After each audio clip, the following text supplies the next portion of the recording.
Olá, eu sou o pesquisador Paulo Brito, do IPT, Instituto de Pesquisas Tecnológicas.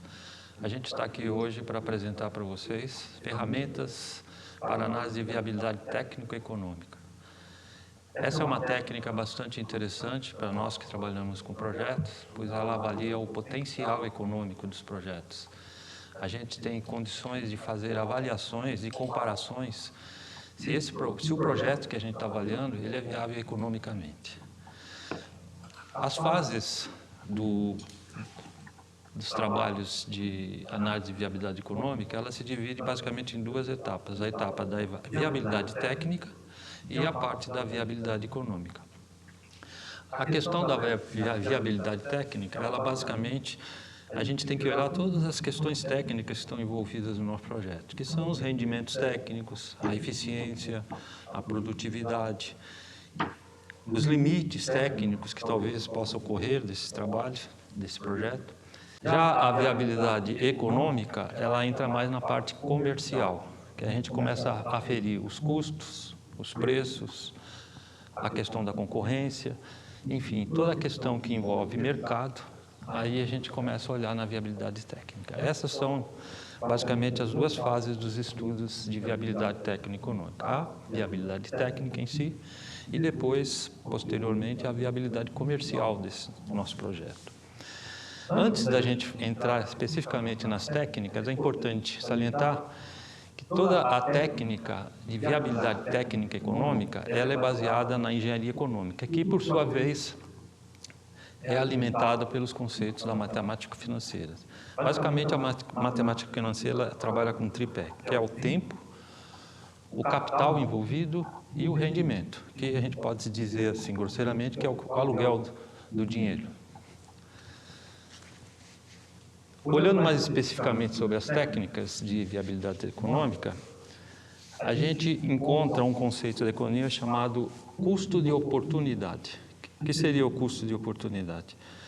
No ambiente capitalista, a gente sempre está trabalhando com incertezas e possibilidades de aplicar um capital existente em diversas oportunidades. A gente pode investir o dinheiro que a gente está gastando no projeto, por exemplo, atualmente, em uma outra atividade produtiva, como investir numa fábrica, como investir num comércio, enfim, várias possibilidades. E o que vai determinar essa viabilidade? Justamente é o potencial econômico. Quando a gente analisa o potencial econômico do projeto, aí sim a gente vai poder fazer essa comparação. E para isso existem as ferramentas da engenharia econômica, como eu comentei com vocês. E aí com isso a gente consegue fazer as comparações, os trade-offs entre bons rendimentos, baixo risco, as concorrências envolvidas, as oportunidades e trabalhar com alocação de recursos. Com os resultados que a gente obtém dessas técnicas de avaliação de projetos, a gente então consegue comparar com as aplicações financeiras tradicionais, como poupança, fundos em renda fixa, CDB e outras coisas. Basicamente, quando a gente trabalha com os nossos projetos, a gente simula como se fosse um empreendimento, que é o famoso fluxo de caixa dos empreendimentos, que tem essa notação que vocês estão observando. Toda flechinha para baixo significa dispêndio, ou seja, são valores negativos do nosso fluxo de caixa. Geralmente, no ano 0 ou no ano 1, são dispêndios, desembolsos que a gente tem na parte de investimento dos nossos trabalhos. E aí, a partir do tempo, o nosso projeto, o nosso empreendimento vai tendo uma dinâmica, vão começar a entrar bastante mais receitas, né? E aí sim a gente começa a ter fluxos de caixas positivos. E aí lá no final da vida útil do nosso trabalho, do nosso projeto, a gente tem essas técnicas de engenharia econômica para poder compará-la com aquelas alternativas que eu comentei. Quais são esses indicadores, melhor dizendo? É o valor presente líquido, a taxa interna de retorno e o famoso payback, que é nada menos que a taxa de a gente recebe de volta o dinheiro que foi investido, a taxa de retorno do investimento. O que é o valor presente? O valor presente, ele, na verdade, é o fluxo acumulado no nosso fluxo de caixa, que a gente traz para o valor atual, chamado de valor presente, descontado por uma taxa de juros. Essa taxa de juros é uma taxa que a gente se baseia em, por exemplo, estratégias da empresa que está trabalhando com esse projeto, com referência a taxas do mercado, como a Selic, como a poupança, enfim, aí vai depender muito da estratégia de cada empresa. Essa é a chamada taxa de atratividade, que a gente utiliza, então, para descontar cada fluxo de caixa que a gente viu lá no exemplo anterior, para o valor atual. E aí, com isso, então, a gente consegue ter o valor acumulado, que a gente chama descontado. Esse valor acumulado, se ele for positivo, significa que o nosso negócio, ou o nosso empreendimento, ou o nosso projeto, ele está sendo viável economicamente. Se ele for negativo, é o contrário. Ele não está sendo viável, tá certo? Em linhas gerais, o valor presente, ele é mais ou menos o oposto do que a gente conhece como empréstimo bancário. O empréstimo bancário, a gente vai ao banco, pega lá um capital emprestado, o banco calcula ao longo do período que for emprestar esse dinheiro, calcula os juros, e aí a gente paga aquele montante mensal, que é o valor do empréstimo, com os juros embutidos. Então, o que o banco faz? Ele pega o nosso valor atual, o nosso valor presente, coloca os juros ao longo do período que a gente está pegando o capital emprestado e calcula qual deve ser a prestação. O valor presente, como eu comentei, ele é o inverso disso. Cada fluxo de caixa que a gente tem, a gente traz para o dia de hoje para poder comparar com as outras possibilidades de investimento que a gente teria.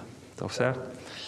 Já a taxa interna de retorno é a taxa de juros que, de fato, está embutido no nosso empreendimento.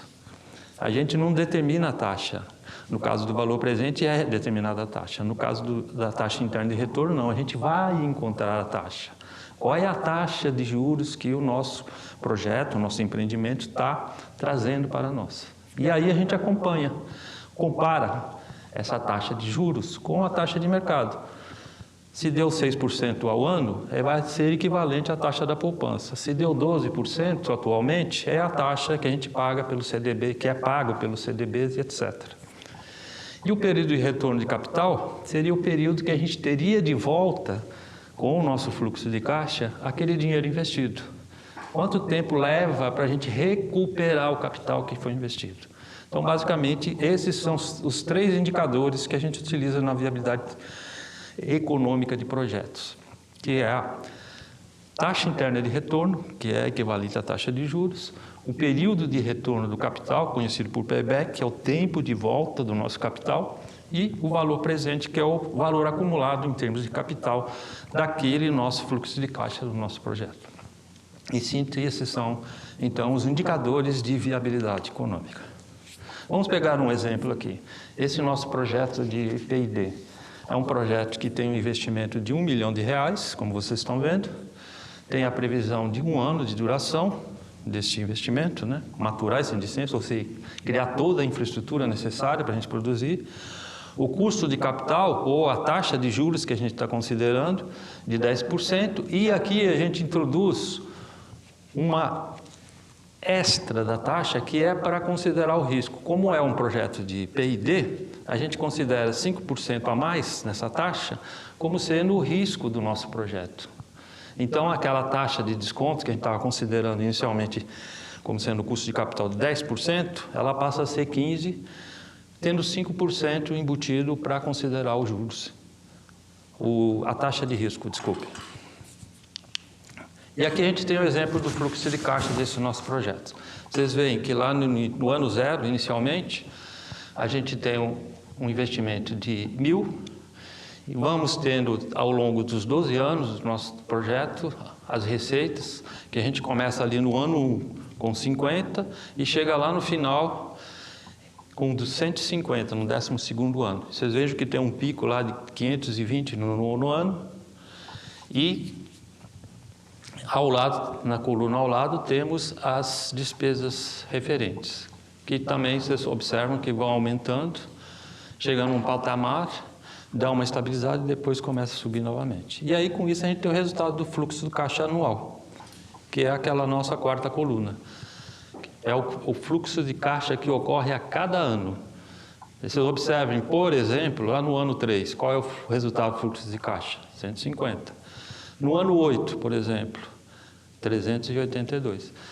Aqui no nosso exemplo tem uma questão bastante interessante. Vocês vejam que o fluxo de caixa, ele começa negativo por conta dos investimentos, aí até tomar aquela dinâmica da produção, passa a ter ganhos, atinge um pico por volta lá do 7º ano e depois começa a cair.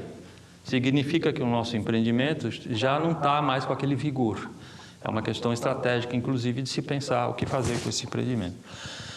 Na quinta coluna, como vocês observam, é o fator de desconto, onde a gente considera a taxa de juros. Vocês se lembram que a taxa de juros que a gente está considerando, ou a taxa de atratividade, é de 15% ao ano.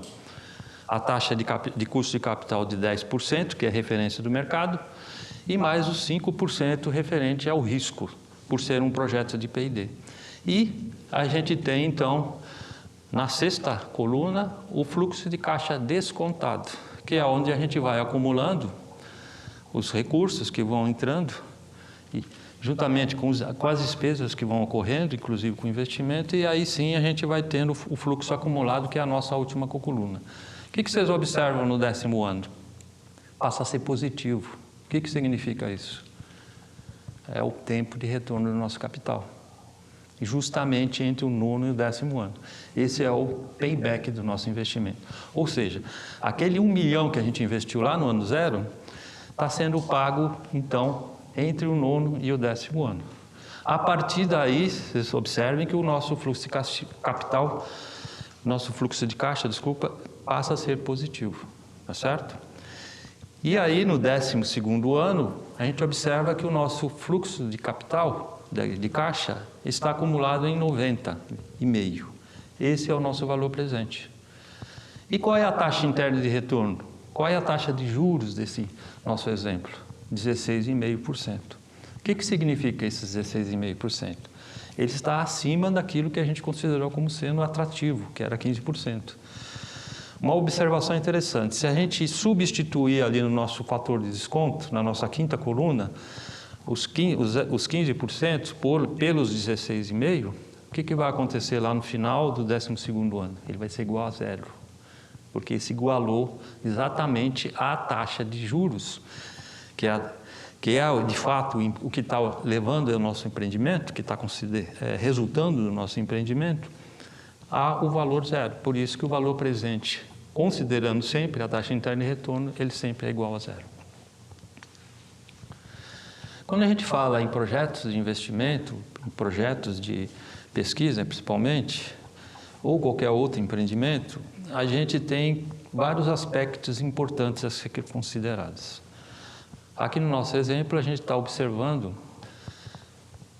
a questão dos investimentos, que é muito importante, a questão dos custos fixos, que são divididos em custos fixos e variáveis, os rendimentos técnicos que são derivados da nossa atividade técnica do projeto, a questão dos impostos, que é muito importante, a economia de escala, essa também é uma questão muito interessante, que a gente vai ver um exemplo mais à frente, e a questão do desenvolvimento tecnológico. Esses são basicamente os tópicos bastante importantes que, quando for feita uma análise de viabilidade técnica e econômica de projetos, devem ser considerados. Vamos ver cada um deles. Investimento. Quando a gente fala em investimento, a gente está falando em dinheiro gasto para a criação de infraestrutura. É muito importante deixar isso bem claro. Toda a criação de infraestrutura é decorrente de investimentos, ou seja, todo o investimento é a criação das condições para se produzir e para se operar aquela atividade. Toda a questão que envolta a criação de infraestrutura é investimento. O que são investimentos, então? Começa desde lá da parte inicial das obras civis, terraplanagem, a gente levantar o edifício, a compra de equipamentos necessários para a produção, máquinas e equipamentos, as utilidades, ou seja, tudo que a gente vai precisar de vapor, instalações elétricas, instalações hidráulicas, tudo isso são utilidades, isso é considerado investimentos. Tem um outro tópico bastante importante atualmente, que é a questão da automação. Automação também é investimento. A automação industrial é muito importante atualmente. A questão de móveis, utensílios necessários, ferramentas, tudo isso também é bastante importante. Marcas e patentes também é investimento. A parte de você depositar a patente, a elaboração da marca também é considerada investimento. Uma outra parte importante dos estudos de viabilidade econômica são os custos. Os custos, basicamente, eles são divididos em duas partes, os custos fixos e os custos variáveis. O que diferencia um do outro? O custo fixo é aquele que ocorre mesmo não havendo produção, mesmo não havendo operação. Todo mês é necessário estar gastando dinheiro com aquele custo, mesmo não havendo produção. O que são esses custos? São custos, por exemplo, como o aluguel. O aluguel, você estando produzindo ou não estando produzindo, vai ter que pagar todo mês. Então, esse é um custo fixo. Alguns tipos de mão de obra, como, por exemplo, a administrativa, também é um custo fixo. Por quê? Porque todo mês tem que se pagar o salário da mão de obra. E os custos operacionais, ou os custos variáveis? Eles são aqueles custos que já são atrelados à atividade produtiva. Você está produzindo, está operando, esses custos vão incorrendo na mesma proporção. Que são energia elétrica, água, combustíveis, as matérias-primas necessárias para o nosso processo, todos esses são custos variáveis, porque você aumentou a produção, automaticamente, proporcionalmente, eles vão estar aumentando também. Aqui a gente tem um exemplo como que funcionam os custos fixos e os variáveis. Vocês vejam que no nosso exemplo, os custos fixos são constantes, em R$100 mil, mesmo a unidades produzidas sendo 1.000 ou 10 mil. Qualquer uma das duas unidades produzidas, a gente vai ter o mesmo custo fixo. Observem que já o variável não, ele já vai variando conforme a atividade vai produzindo.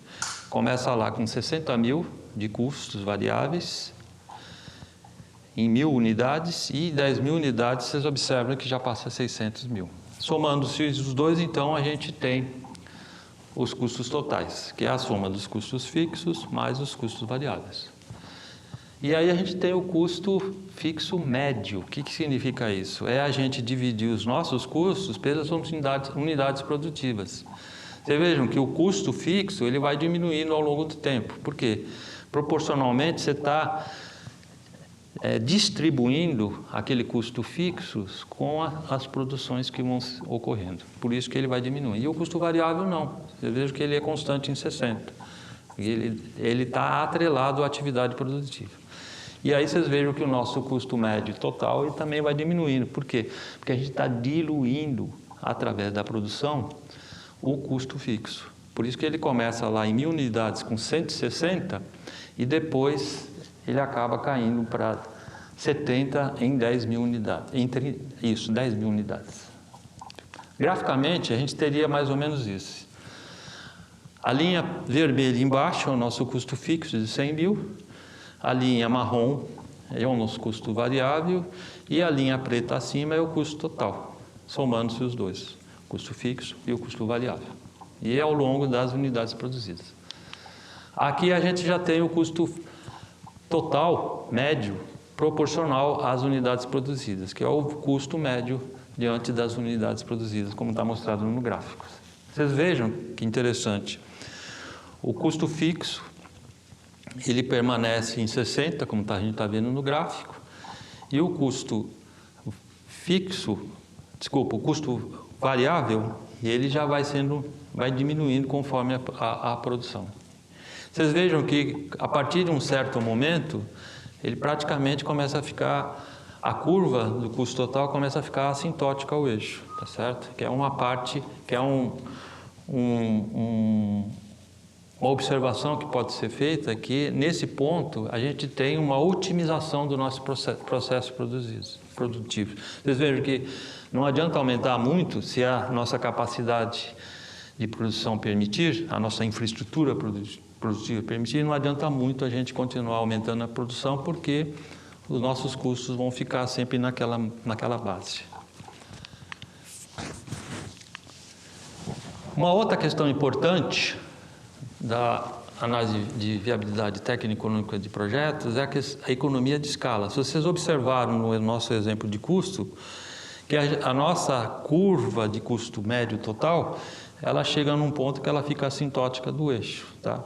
Em decorrência da escala de produção. Então, vocês observam que é bastante interessante a gente considerar também na nossa análise a questão da economia de escala. Aqui é uma fórmula que a gente utiliza bastante em projetos relacionados a processos químicos, que é a gente fazer essa interposição de comparação de investimentos em escalas. O que significa isso? Que a gente aumentando a nossa capacidade produtiva, ela não é linear. Os equipamentos, as máquinas, elas têm uma capacidade de produção. Então, a gente tem que trabalhar nessa faixa, otimizar essa faixa que ela trabalha na sua capacidade ideal de produção. E aí, essa fórmula, ela compensa essa forma que não é linear e mais exponencial. Então, a gente utiliza essa comparação, esse indicador, melhor dizendo, para poder aferir, por exemplo, qual que deve ser o investimento, no caso aqui do nosso exemplo, qual é o investimento A, se a gente já tem informações do investimento B e da capacidade de produção B. Então, a gente utiliza aquele expoente que vocês estão vendo na fórmula, que é o 0,6. Isso vai depender muito da atividade que está sendo analisada ou que está sendo empreendida. Por exemplo, em caso de secadores, aquele expoente de 0,6 passa a ser a 0,8. De compressores, 0,85 e assim por diante, como vocês estão observando.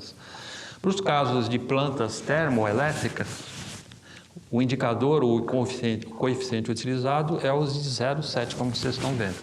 Eu estou mostrando esse caso das termoelétricas porque tem esse exemplinho aqui que observa para vocês quanto é importante a economia de escala. A gente tem aqui, por exemplo, o exemplo de uma escala de produção de energia elétrica a partir de bagaço de cana, que a capacidade original é de 200 mil megawatts-anos.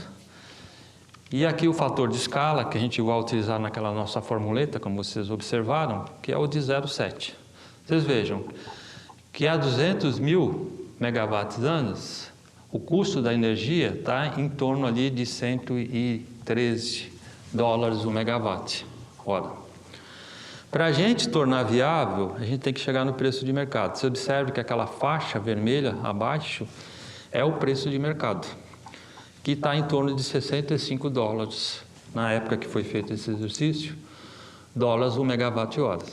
Vocês vejam que quando a curva de escala atinge a área vermelha, significa então que é o quanto que a gente tem que multiplicar a nossa capacidade de produção para chegar numa escala viável de produção de energia elétrica de bagaço de cana, que vocês vejam que é em 2,8 vezes, mais ou menos. Então, para esse nosso exemplo, essa escala de produção, para ser viável economicamente, ela teria que ter 2,8 vezes a capacidade de produção original, que, como vocês observem aí, é de 200 mil megawatts-horas ano. Uma outra questão importante na análise de viabilidade econômica é os rendimentos técnicos. O rendimento técnico é bastante importante, porque eles vão depender muito do produto que a gente vai obter lá no final. A matéria-prima que entra lá inicialmente, ela tem características fisicoquímicas que vão redundar na nossa produtividade de processo. Por exemplo, a madeira, para se produzir celulose, ela só tem 50% da matéria-prima que interessa para produzir celulose, que é da madeira 50%, o componente físico é a celulose. Então, por isso que o rendimento, quando você está produzindo celulose, é de 50% para o caso de produção de celulose. No caso de utilizar combustível, por exemplo, combustível Etanol, ele tem 5.700 quilocalorias por litro. Já a gasolina, 7.300 quilocalorias por litro. Tá? Todas as caldeiras, elas têm rendimentos técnicos, né? Tem um rendimento de calor, de aproveitamento. A fabricação de imóveis, você vai ter que cortar a madeira, montar, então você sempre tem uma perda. Então você tem que considerar tudo isso na sua análise, essas perdas, para poder fazer uma análise mais adequada. Uma outra questão importante é a questão dos impostos. Os impostos, basicamente, têm duas dimensões. Tem os impostos que incidem diretamente sobre o faturamento e tem aqueles impostos que são sobre os lucros. Os impostos que incidem sobre o faturamento são basicamente o ICMS, o PIS e os CONFINS, e aqueles que incidem sobre o lucro é o imposto de renda e a contribuição social. Existe uma forma também de se calcular o imposto de renda que é sobre o lucro presumido, que aí você calcula uma taxa em cima do próprio faturamento. Por último, um aspecto importante da análise de viabilidade econômica é o desempenho tecnológico daquele projeto que a gente está avaliando. Por que isso é importante? Às vezes, a gente está analisando um determinado projeto que tem uma dinâmica tecnológica que pode estar já no final da sua vida útil. Ou seja, a gente pode até encontrar uma viabilidade técnica e econômica daquele projeto, mas como a tecnologia está se tornando obsoleta, então a gente está fazendo uma análise que está também obsoleta, praticamente. Apesar de pode estar dando viável, ali no final, logo ela vai ser modificada, aquela tecnologia, e vai tornar o seu projeto obsoleto. Então é importante considerar isso. Em que fase da dinâmica tecnológica do nosso projeto ela está? Se ela estiver no início, aí sim, é interessante continuar sendo avaliado e fomentado. Vocês vejam que tem várias dinâmicas da tecnologia, certo? Tem algumas tecnologias que começam devagar, vão indo e vão atingindo o seu desempenho mais ao longo do tempo, mas tem uma forma crescente, assim, estabelecida. Já outras é muito rápida, tem uma ascensão bastante rápida, e outras esse meio tempo. Então, por isso que é importante a gente considerar, quando a gente está fazendo a análise de viabilidade econômica, aonde que está a nossa tecnologia? Temos que olhar a tecnologia em volta. O que está acontecendo com essa tecnologia? Vale a pena continuar? Será que não vai ter uma tecnologia que vai vir e trazer uma ruptura naquela tecnologia que a gente está avaliando? Então, é muito importante essa questão também. Aqui é um exemplo bastante interessante de como é que funciona a dinâmica da tecnologia. Vocês vejam que existem tecnologias promissoras, que são aquelas no início, né? As emergentes e assim por diante. O que determina isso? O percentual de adoção dessa tecnologia. Conforme a tecnologia vai ficando madura, as empresas vão adotando, então ela começa a ter uma dinâmica de aceitação, que é o topo que a gente vê ali na nossa dinâmica do mercado. E aí, a partir de um momento, aquela tecnologia ela começa a receber concorrência e ela passa a ser obsoleta, começa a se tornar obsoleta e ela começa a cair, que são as chamadas tecnologias decadentes, até as ultrapassadas. E embaixo a gente vê o perfil do empreendedor, do tomador de decisão. Aqueles investidores ou aqueles empreendedores que investem em tecnologias promissoras é considerado um entusiasta. Nas emergentes, um visionário.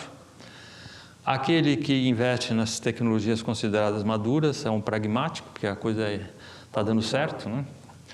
E aqueles que já investem nas tecnologias que são decadentes já é considerado conservadores. E aquele que investe em tecnologia ultrapassada é considerado cético. Aqui é mais ou menos como se comporta um projeto de P&D, né? Desde lá da ideia inicial até a sua fase final do ciclo de vida. Então, a gente tem ali as ideias, aí, a partir do momento das ideias, a gente começa a fazer ensaios em laboratórios, aí está tendo a viabilidade técnica. Aí, a partir do momento, a gente começa a ter a planta piloto, a criação das patentes e licenças. Aí até um momento que a gente viu que tecnicamente aquilo está completamente dominado, então a gente começa a investir na infraestrutura industrial. E aí começa a haver um empreendimento associado a essa tecnologia. Começam a ter trabalhos de marketing, e aí a gente começa a ter entrada de receitas e as despesas de corrente, obviamente, até um ponto que a gente já começa a atingir o lucro, que é associado às vendas desse projeto, ou dessa tecnologia, né? E aí, quando ela atinge o pico, aquele ápice que a gente viu no slide anterior, então ela passa a ser madura e depois passa a ser decadente, e aí então ela se torna obsoleta, então ela começa a apresentar prejuízo. Aqui é uma ideia para vocês de como se comporta aquelas fases todas que a gente viu anteriormente, desde as ideias associadas às chances de sucesso dessas etapas que a gente está vendo. Isso aí é a experiência desse autor, o Peter Bohr, que foi um americano que trabalhou muito tempo em várias empresas, na área de P&D dessas empresas. Então, isso é baseado na experiência dele. Isso não significa que isso seja uma regra, tá? Então, é baseado na experiência dele. Mas é interessante de qualquer forma. Então, vocês vejam que, pela experiência dele, uma ideia, quando surge, ela tem 0,01% de chance de vingar técnica e economicamente. Tá? A gente considerando desde a parte de conceito até a parte da comercialização, a chance é de 10,4%. As entidades que trabalham com desenvolvimento de tecnologia, é muito importante essa questão, porque para diluir esses riscos é importante trabalhar com uma coisa chamada portfólio de carteiras, mais ou menos como ocorre no portfólio de ações. Você vai distribuindo a carteira de projetos conforme esses riscos, e então você consegue diluir esse risco naqueles projetos que têm mais chance de dar certo. Uma questão muito importante, quando a gente está falando de análise de viabilidade econômica de projetos, principalmente os projetos de P&D, é a questão do risco. A gente viu no slide anterior que 0,1% das ideias tem chance de virar alguma coisa comercial. Então, o risco enorme que se tem, né? Mesmo considerando aqueles 10,4% entre a fase de conceito do projeto até ali a parte de comercialização, também é bastante alto, 10%. Ou seja, 90% são chances de não dar certo. Então, é muito importante a gente fazer análise de risco. E para como a gente trabalha essa análise de risco? A gente tem algumas técnicas que auxiliam a gente gerenciar esse risco, sabe? Que é, primeiro, a criação de cenários. A gente cria vários cenários e, com isso, a gente tenta criar uma probabilidade de ocorrência desses cenários e aí consegue-se chegar, então, num valor esperado daquela tecnologia, considerando as probabilidades. Uma outra forma, que é trabalhada na análise de decisão, que é um conceito que a gente vai ver lá mais à frente, que é você criar uma árvore de possibilidades. Você cria essa árvore de possibilidades, associa probabilidades e aí você consegue chegar numa possibilidade probabilística daquele empreendimento. Vejam esse exemplo aqui para a gente ter uma ideia de como é que é essa questão do risco. A gente tem dois projetos. Um projeto alfa e um projeto beta. O projeto alfa apresenta um valor presente líquido de 16 milhões e o projeto beta um valor presente líquido de 12 milhões. Se a gente fosse parar a nossa análise somente pelo valor presente, obviamente não teria o que colocar contra. 16 milhões do projeto alfa contra 12 milhões, óbvio que a gente optaria pelo projeto alfa porque ele tem um valor presente muito maior. Mas aí a gente começa a analisar mais detalhadamente, a gente vê que, na verdade, aquele projeto alfa, ele tem 70% de chance de dar certo. Ou seja, tem 70% de chance de ocorrer aqueles 16 milhões. Caso contrário, ele pode ter uma perda do valor presente de 4 milhões, que é significativo. Já o projeto beta, ele é menor o valor presente, como a gente observou, mas a chance de sucesso dele é de 90%. E se não ocorrer essa chance de 90%, 10% pode ser um valor presente de 1 milhão negativo. Então, a gente fazendo umas continhas rápidas, a gente observa, considerando essas probabilidades de cada um, que o projeto alfa, na verdade, ele tem um valor esperado, considerando a probabilidade da chance de dar certo e de não dar certo, de 10 milhões. E já o projeto beta, ele já apresenta um pouquinho maior, 10,7. Então, vocês veem como é importante considerar o risco, a probabilidade do risco. Nessa situação, então, a gente já passaria a optar pelo projeto beta, porque o risco dele é um pouquinho menor. Então, esse é um exemplo bastante interessante sobre como trabalhar o risco. Como eu comentei, uma ferramenta bastante utilizada atualmente é a análise de decisão, que trabalha basicamente com 3 variáveis.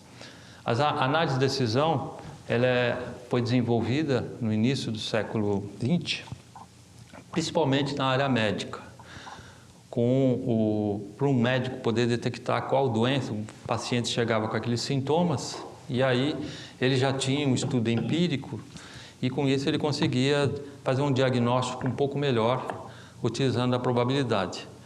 E com isso foi sendo desenvolvido, aí com o advento do computador, isso se tornou então uma ferramenta hoje muito potente, muito forte, muito robusta para se fazer análise de decisão. A análise de decisão, ela tem basicamente 3 variáveis. A chamada variável de decisão, que vocês estão vendo ali no quadradinho preto, a variável de incerteza, que é o losango, e aquelas variáveis de cálculo ou variáveis fixas consideradas.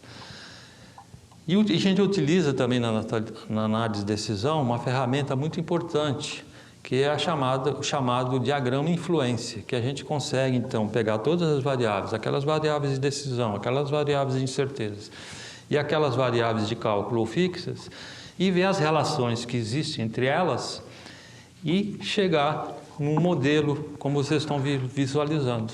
No nosso caso aqui a gente tem uma decisão de investimento, tem a decisão de investimento nos equipamentos, na infraestrutura, a gente tem ali embaixo os custos e as despesas associados, aí a gente olha a parte de mercado, que é a demanda, o preço unitário a ser considerado, e com isso a gente vai ter a receita de vendas. Tudo isso vai influenciar então o nosso valor presente, que vai estar associado a uma taxa de retorno e a um prazo de vida útil desse empreendimento. Então, o diagrama de influência, como vocês estão observando, ele é uma ferramenta bastante importante para a gente montar o nosso modelo. Como a gente pode observar nesse modelo aqui, dessa empresa XPTO. Essa empresa ela vai investir num incinerador catalítico, que tem um custo de quase 3 milhões, e também vai aproveitar que nesse processo, é um processo exotérmico, ou seja, gera-se calor, e vai ver se vale a pena fazer a cogeração, ou seja, aproveitar que tem uma energia ali sendo produzida fisicamente, né, por ser exotérmica o processo produtivo, e vai ver se vale a pena produzir energia elétrica, obtendo essa energia. E aí a gente tem o custo ali do tubo gerador, que é de 2,3 milhões. A capacidade instalada desse tubo gerador é 2,4 megawatts, as horas estimadas anuais são de 8.760 horas, e o preço da energia naquela época, ou nesse exemplo, é de 48,92 megawatts. A taxa de atratividade que a gente está considerando para calcular o nosso valor presente é de 15% ao ano e o período é de 10 anos. Então, aqui a gente tem o nosso diagrama de influência desse nosso exemplo, do caso XPTO. A gente tem a decisão se a gente investe no turbo gerador, tem um investimento associado ao tubo gerador e também ao incinerador catalítico, que é parte do processo produtivo. A gente tem a produção de energia, que está associada às horas anuais de produção, a potência instalada. E a gente vai ter também as despesas envolvidas no nosso modelo para a produção de energia elétrica, o preço da energia naquele momento, considerando a taxa de juros ou a taxa de atratividade, então a gente chega no valor presente. E aí, para cada um desses dessas variáveis que a gente está observando, vocês vejam que a gente criou cenários. Um cenário baixo, valor baixo, um de médio, um de alto. E cada um desses cenários a gente associa probabilidades e valores associados. Por exemplo, o preço do turbogerador. A gente, no cenário de menor valor de 2 milhões, com probabilidade de 30%, o cenário, que é o cenário que a gente viu na transparência anterior, que é 2,3 milhões do custo de investimento no turbogerador, de 40%, e um valor mais alto de 2,5%, que é de 30%. E assim é feito, como vocês estão observando, para todas as variáveis. E aí o que acontece lá no final? A gente vai ter uma árvore com 729 cenários. Por quê? Vocês viram que eram 3 cenários, o baixo, o médio e o alto. Como são 6 variáveis de incertezas, 3 elevado à sexta dá 729 cenários possíveis de produção de energia elétrica, aproveitando a energia exotérmica desse empreendimento. E aqui a gente tem o resultado final. Então, vocês estão vendo a curva acumulada de cada cenário, dos 729 cenários. Aquela linha vermelha central é o valor esperado, ou seja, é a média de todos os 729 cenários, considerando as probabilidades. Vocês vejam que o valor está negativo. Onde olha o zero, é ali em torno mais ou menos de 75%. Ou seja, o nosso negócio, o nosso empreendimento de produzir energia elétrica aproveitando uma energia oriunda de um processo exotérmico é de 75% de chances de não dar certo. Então, é um negócio de alto risco. Então, tem que se pensar muito seriamente se vale a pena aproveitar essa energia. Aqui é o exemplo que a gente chama de diagrama de tornado. É muito importante também o diagrama de tornado para análise de sensibilidade. O que é análise de sensibilidade? Análise de sensibilidade é a gente ver o comportamento de cada variável daquela que a gente está considerando no resultado final do valor presente. Então, quanto maior a barrinha, mais sensível é essa variável. É uma variável que a gente tem que analisar mais profundamente. No caso aqui, a gente está vendo que a variável mais sentida é a taxa de juros. Isso é um problema para o nosso, em termos estratégicos, porque a taxa de juros independe da gente. Nós não temos controle. Se fosse uma variável de processo, de rendimento, aí a gente já poderia ter um certo controle, então fica mais fácil da gente gerenciar esse risco. Quando uma variável é externa, como na taxa de juros ou mesmo a taxa de câmbio, aí estrategicamente o nosso negócio ele é muito frágil, porque ele depende de variáveis que são fora do nosso controle. Tá? Voltando aqui ao nosso diagrama de tornado, a gente está vendo então que a variável mais sensível que a gente observou foi a taxa de juros. A potência instalada na sequência, que já é uma variável que a gente consegue dominar de certa forma, não totalmente, claro. Em seguida, a gente tem o período de vida útil desse empreendimento, variando de 8 a 15 anos. E, por último, a gente vê lá embaixo que a variável menos importante é o turbogerador. Vocês vejam que, se o turbogerador for 2,5 milhões, vocês vejam que o valor inicial que a gente considerou foi de 2,3. Se ele for 2,5, então o nosso valor presente vai ser negativo de menos 933. Se, por outro lado, o investimento cair para 2 milhões, vocês vejam que o valor presente continua negativo em menos 433. A gente olhando ali o valor zero, vocês vejam que basicamente só 3 variáveis que conseguem ser superior, que é o período de vida da unidade produtiva, a potência instalada e a taxa de juros. Então, como eu já observei, vocês vejam que é um empreendimento de alto risco, ou seja, não vale a pena aproveitar a energia elétrica, produzir energia elétrica a partir de um processo, para esse caso, por exemplo, onde esse processo gera uma energia exotérmica. Por último, vamos falar aqui de uma outra análise de risco, que é a simulação de Monte Carlo. Também é uma ferramenta bastante interessante de ser utilizada em projetos. Como trabalha a simulação de Monte Carlo? É um método computacional que trabalha com números aleatórios, ou seja, ela faz sorteios de números e trabalha com distribuições. Nesse nosso exemplo aqui, a gente tem, por exemplo, que o investimento é de 500 mil, a gente tem um custo unitário de 10, um custo fixo de 100, o rendimento do processo é de 55%, a gente então chega numa produção de 30 mil, aí a gente vai ter as despesas e as receitas decorrentes, o saldo do fluxo de caixa por um período de 10 anos, considerando uma taxa de juros uma taxa de atratividade ou de juros de 15%, então a gente chega no valor positivo de 24 mil.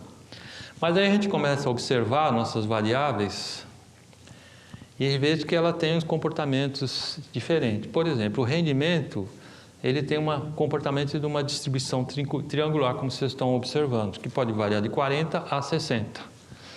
O que o computador faz? Ele pega essa distribuição que a gente observou aí e transforma isso numa distribuição acumulada. E vai sorteando números, como vocês podem ver na coluna esquerda, no eixo do X, de 0 a 1. Ele sorteia um número e contrapõe esse valor do sorteio na linha do X e encontra qual deve ser o valor do rendimento. E isso ele faz inúmeras vezes. Vai sendo trabalhado várias e várias vezes. Mesma coisa em relação ao rendimento. A gente viu, desculpa, anteriormente em relação ao preço. Agora nós estamos vendo em relação ao rendimento.